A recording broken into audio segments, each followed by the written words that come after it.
Terry Reid, the British rock vocalist nicknamed Superlungs, famed for turning down the lead singer role in Led Zeppelin, has died at 75.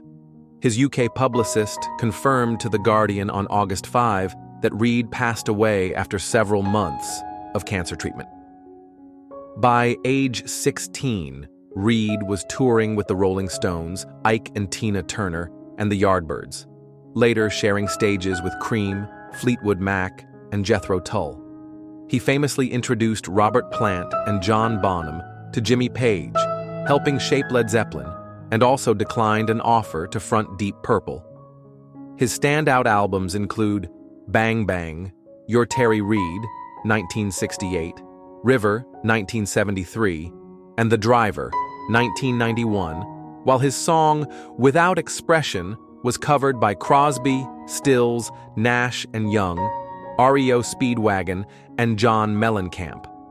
After a quieter spell, Reid reinvented himself through session work with Bonnie Raitt, Don Henley, and Jackson Browne, performing live until September 2024 before illness forced cancellations. For those who grew up on 60s-70s classic rock, Superlungs' voice remains an indelible soundtrack to a golden era.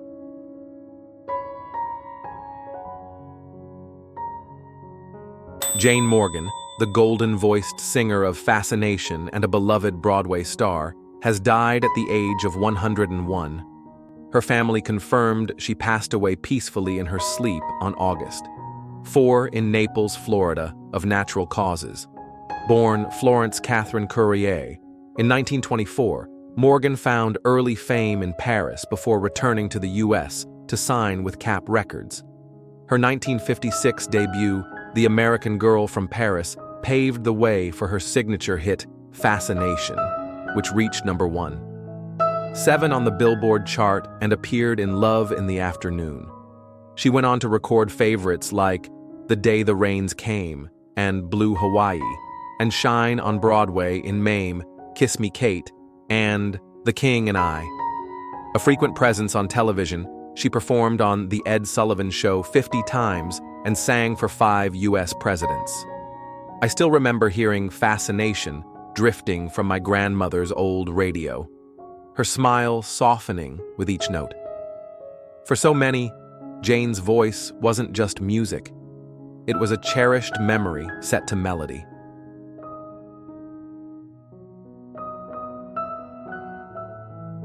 David Roach, the gravel-voiced, rebellious frontman of Junkyard, has died at 59, just 2 weeks after marrying his longtime partner, Jennifer.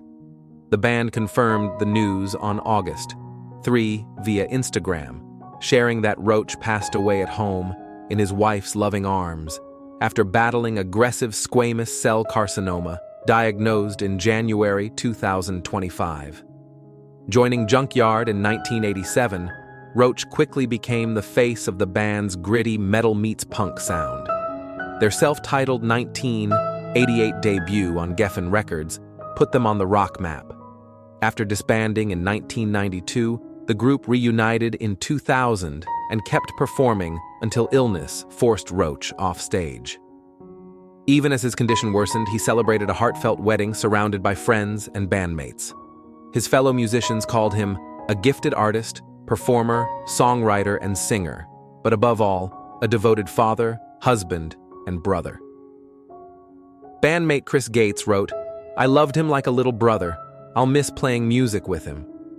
David Roach leaves behind a fierce, unfiltered rock legacy and the memory of a man who lived every note and every day to the fullest.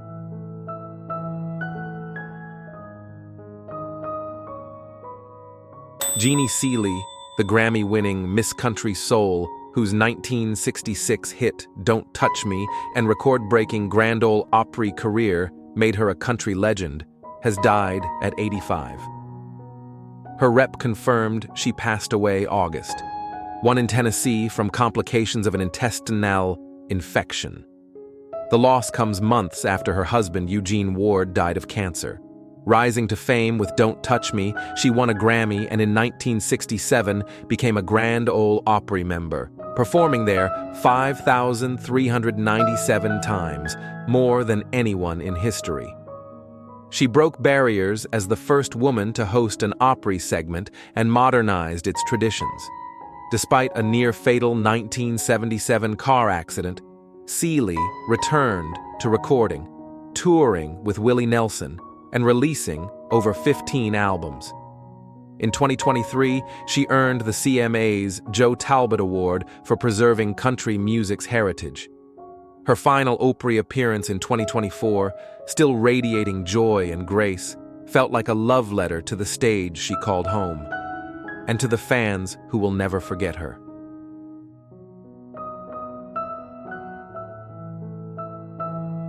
Marianne Faithfull, the British pop icon whose ethereal As Tears Go By and fearless spirit helped shape the Rolling Stones' legacy, has passed away at the age of 78. Her music promotion company, Republic Media, confirmed she died peacefully on January 31 in London, surrounded by family. Rising to fame as a teenager in the 1960s, Faithfull became a muse and collaborator to Mick Jagger and Keith Richards, co-writing Sister Morphine and inspiring classics like Wild Horses and Sympathy for the Devil. Her own career flourished with Come Stay With Me, Summer Nights, and the raw, defiant Broken English in 1979, securing her place among music's most distinctive voices. Her life was marked by turbulence, heroin addiction, homelessness, loss of custody of her son, and battles with cancer, hepatitis, and a near-fatal COVID-19 infection. Yet, she continually rebuilt, turning pain into art and truth in her memoirs and on-stage performances. Her final album, She Walks in Beauty, 2021, closed a career that embodied survival, rebellion, and reinvention. For those of us who grew up in her shadow, the world feels quieter today, but her voice will forever echo.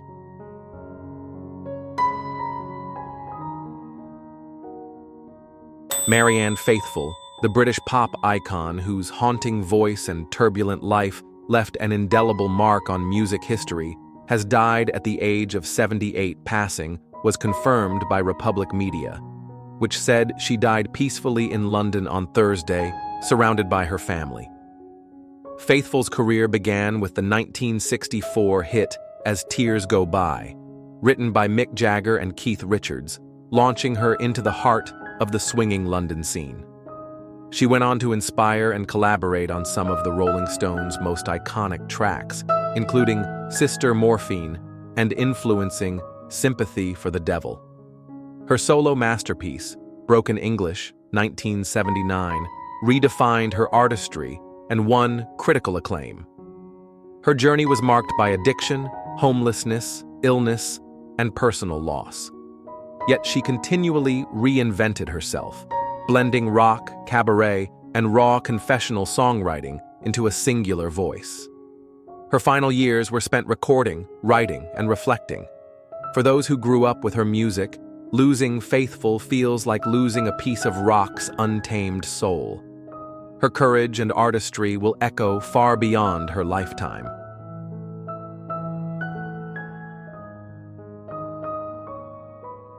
Cleo Laine, known as the First Lady of Jazz, has passed away at the age of 97.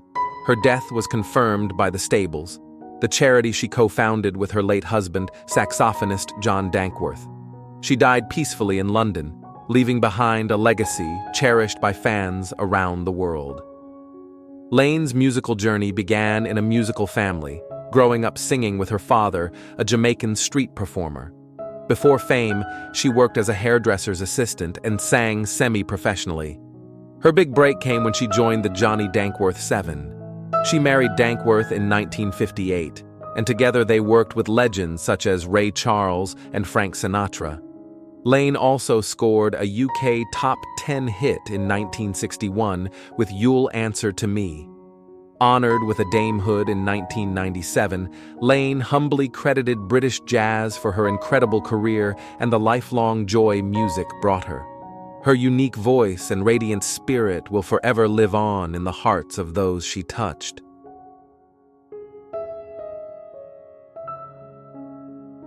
Bobby Sherman, the pop singer and beloved teen idol who first rose to fame at age 20 on the ABC music show Shindig, has passed away at 81. His wife, Brigitte Poublon, announced his peaceful death after a brave battle with stage 4 cancer, praising his love, courage, and grace throughout their 29 years together. Sherman captured fans worldwide with hits like Little Woman, La La La, If I Had You, and Julie, Do You Love Me, all reaching the Billboard Top 10. As an actor, he was best known for playing Jeremy Bolt on Here Come the Brides.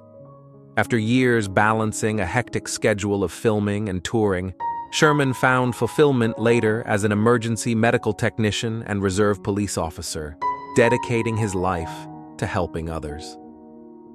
His music and spirit touched many, but to those who knew him best, Bobby was more than a star. He was a devoted husband, father, and friend whose kindness will never be forgotten.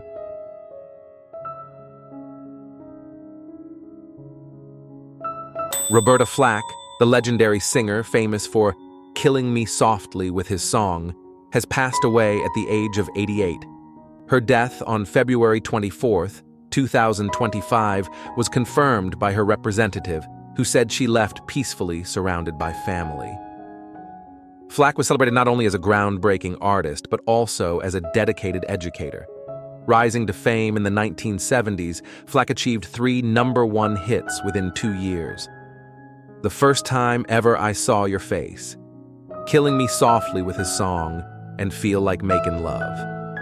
Her version of Killing Me Softly held the top Billboard spot for 5 weeks. She was the first solo artist to win back-to-back Grammy Awards for Record of the Year. Despite being diagnosed with ALS and facing multiple health challenges, including a stroke, Flack continued to create music, releasing her final single, Running, in 2018. Roberta's voice and spirit touched millions, leaving an enduring legacy in music. Her courage and passion inspire all who loved her, and her songs will live on forever.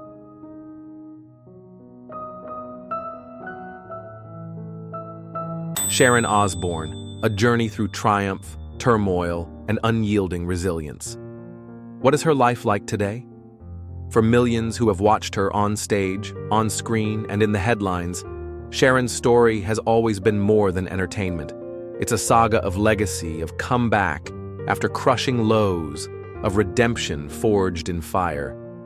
Today, we revisit that journey together, and if you remember a moment that touched you, share it in the comments. Let's honor a woman who turned chaos into cultural impact. She was born Sharon Rachel Levy on October 9, 1952, in Brixton, London. The daughter of Mr. Big Don Arden, one of Britain's most feared music managers, and Hope Shaw, a former ballet dancer. Sharon grew up in a world of grand mansions and tense silences. In Wimbledon, surrounded by gold records and business deals, she learned early that survival required both charm and steel. Her father's negotiations could be brutal. Stories of dangling rivals from balconies weren't legends, they were warnings. Yet young Sharon adored him, following him into smoky recording studios, notebook in hand, absorbing the music business from the ground up. From her mother she learned diplomacy, from her father, fearlessness. By her teens, she was already working in the family business, learning to match aggression with strategy.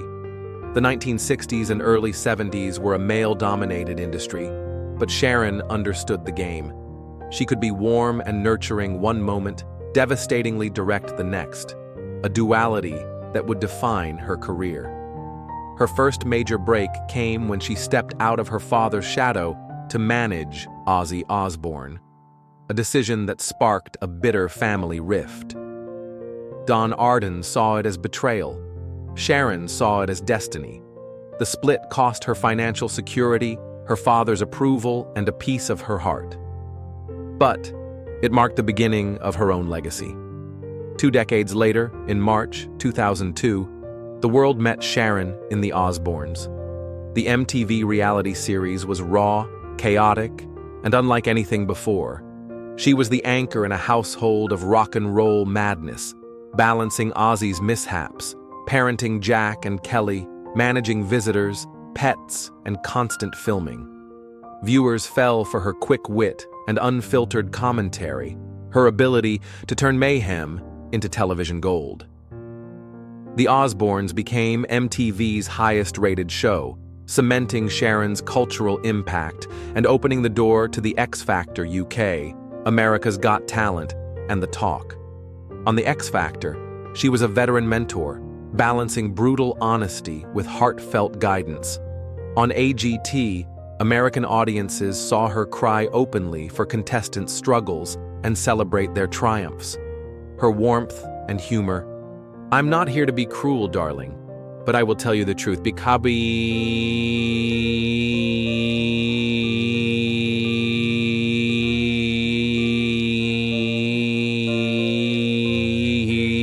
signature." Then, at the height of this golden era, came the blow that changed everything. In 2002, during routine screening, Sharon was diagnosed with colon cancer. "I looked like a cancer patient, was because I was, but I refused to let it take away my spirit," she said. The treatment was grueling. Surgery, chemotherapy, fatigue so heavy she sometimes filmed the Osbournes between bouts of nausea. She chose not to hide it. Her decision to go public with her fight was groundbreaking, turning her pain into a message about early detection, about facing fear directly. As she later put it, "Face everything head-on. Denial never solves anything." The years ahead brought more trials. Ozzy's relapses into addiction, public infidelity in 2016, the deaths of close friends, multiple miscarriages, and the eventual passing of her father with much left unsaid. Yet Sharon's sobriety journey wasn't about substances. It was about emotional clarity. She learned to set boundaries, to protect her peace while still fiercely loving those around her. Her comeback was steady and intentional. In 2004, she returned to television with The X Factor, evolving into a veteran mentor for rising artists. She rebuilt her marriage on new terms, balancing partnership with independence.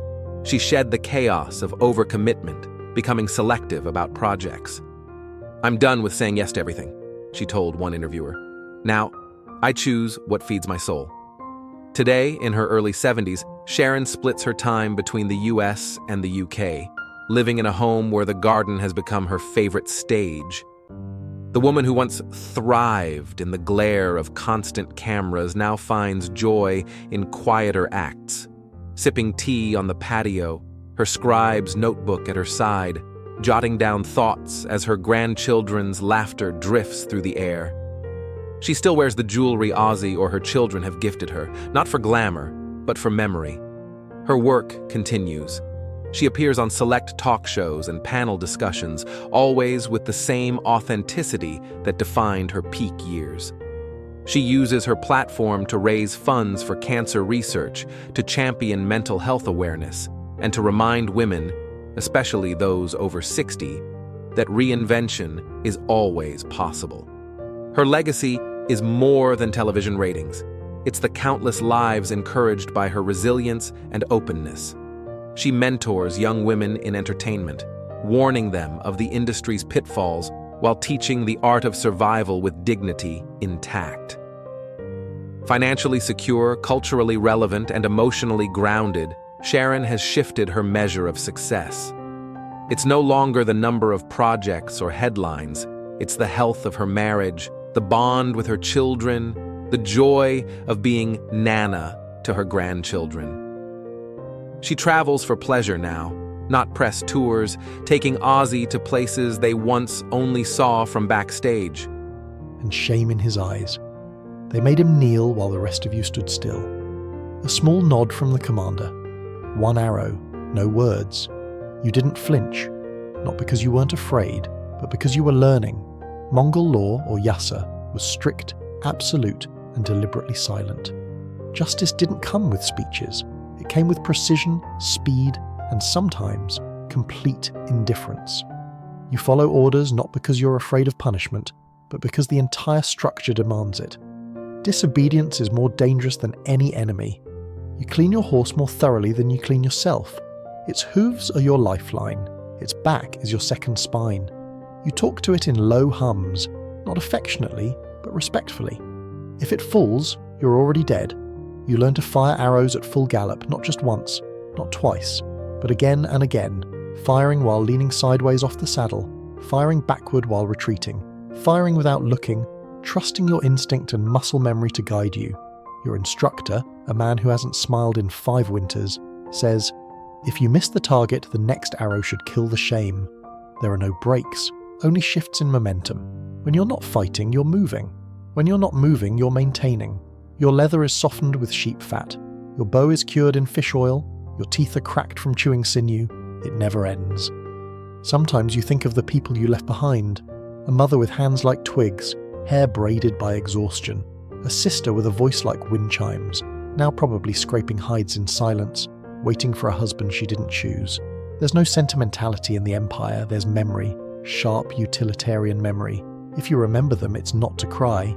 It's to stay alive long enough to return with meat and honour, even if neither of them asks for it. War doesn't always look like battles. Sometimes it looks like silence, the kind that blankets the air before an ambush, the kind that settles on a field of corpses after the cavalry has passed. You see it in Samarkand. The city had resisted. Bad idea. The siege lasted barely a week. Mongol engineers, many of them enslaved from conquered lands, built wooden siege towers in days. They launched fire into the walls, stormed the breaches, and cracked the city open like an egg. The blood ran down the stones, and when the gates were taken, a different kind of order was given. Leave none behind.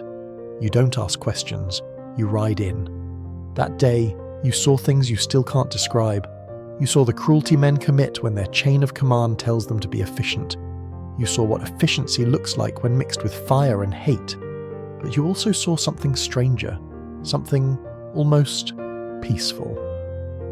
When it was over, the city was quiet. Not from mourning, but because there was no one left to mourn. Smoke rose like a shroud over domes that would never be rebuilt.